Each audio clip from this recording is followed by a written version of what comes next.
How can technology reduce costs in a business?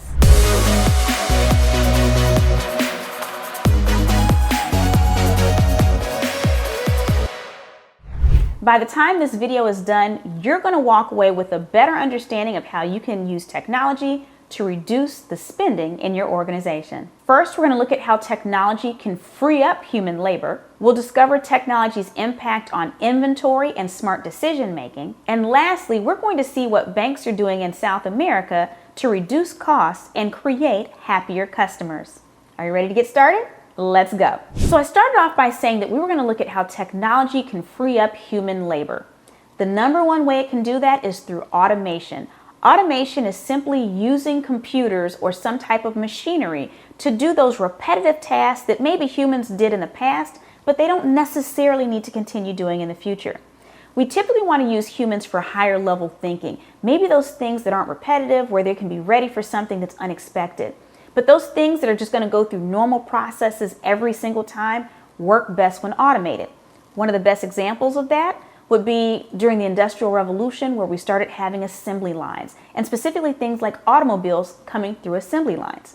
Keep in mind that even today, we still have humans that work inside of these plants. So we still need human labor. However, we're only using humans to do the things the machines cannot do. So it's freeing up time so that humans can operate on the higher level that we belong, but machines can also provide us with the consistency of product or service. Let's talk about efficient inventory management. Have you been to a hotel, possibly in Las Vegas before, and maybe you saw the little snack bar and you went over there and you got ready to touch it and there's a little sign that says, don't pick it up because if so, there's sensors and it'll automatically charge you? That's smart inventory management. Once upon a time, housekeepers used to have to come in there and count, oh, we're missing this, or we don't have that. And so now they have this item, which helps them understand when inventory is taken. Now that might seem like a small thing, but I want you to think about a factory warehouse where there's millions of things that are stocked of all different sizes and types.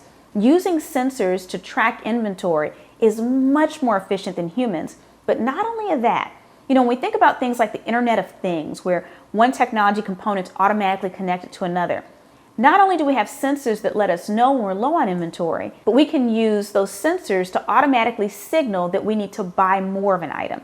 It might actually automatically place the purchase, or it might alert purchasers that these are the amount of the products we need to order for next week's shipment. Now, can you use humans for these things? You most certainly can. But is it a better use of time to use machines? Is it more efficient and is it cost saving? Absolutely. Now, let's talk about smart decision making using data. When we think about how technology can save businesses money, one of the biggest ways is through preventing waste. Humans as a whole, yes, we have some degree of wisdom, but oftentimes we overestimate how much knowledge we have as a result of our experience. So I'll give you an example.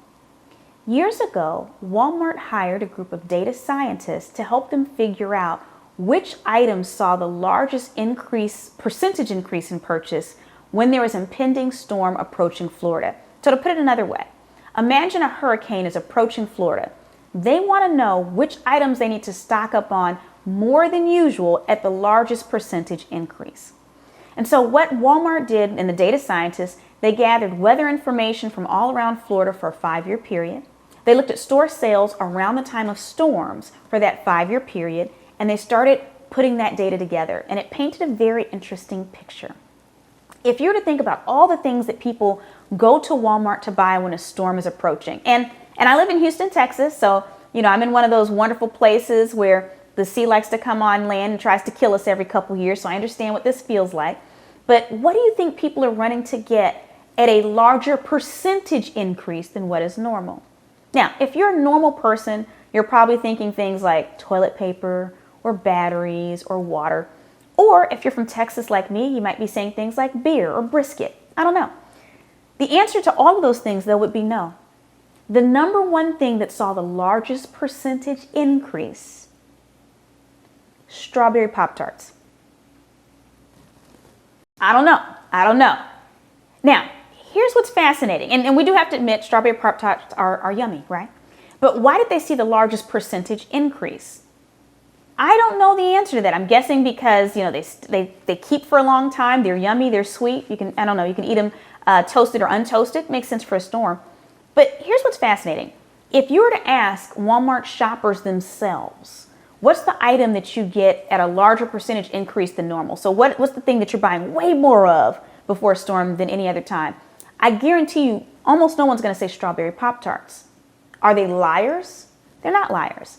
They don't realize what they're doing. And so even as we are estimating how we should react in situations, logic would not have dictated that Walmart needs to stock up on strawberry Pop-Tarts to the nth degree compared to how they normally do.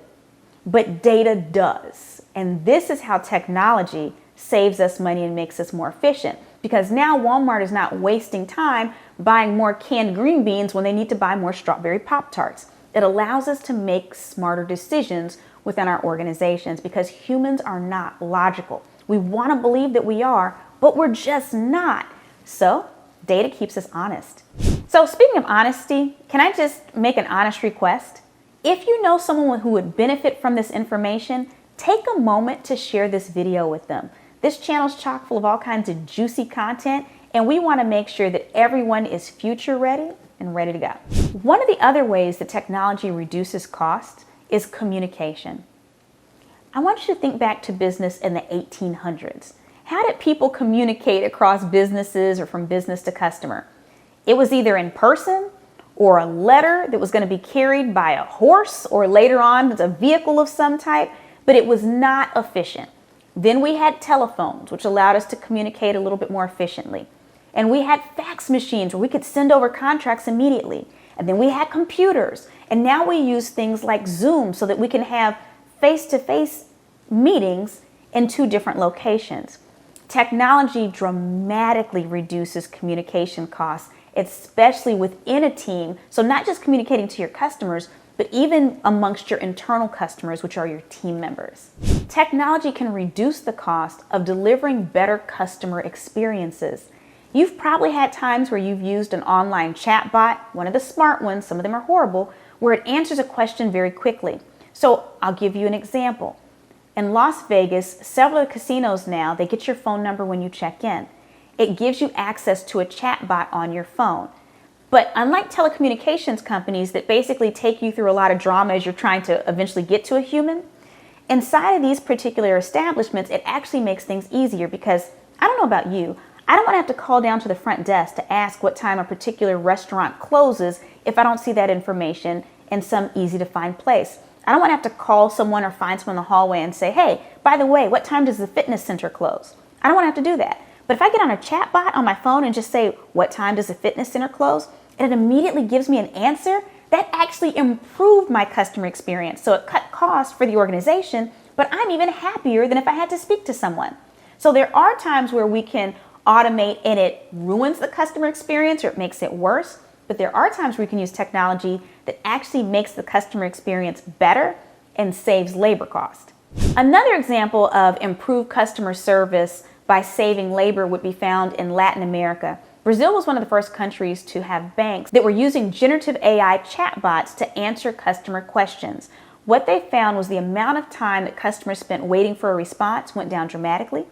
Their customer experience surveys soared to over 90%. And those chatbots, because they were programmed with all the information they needed, they were trained on great data, they were actually more accurate than the humans that used to interact with their customers before.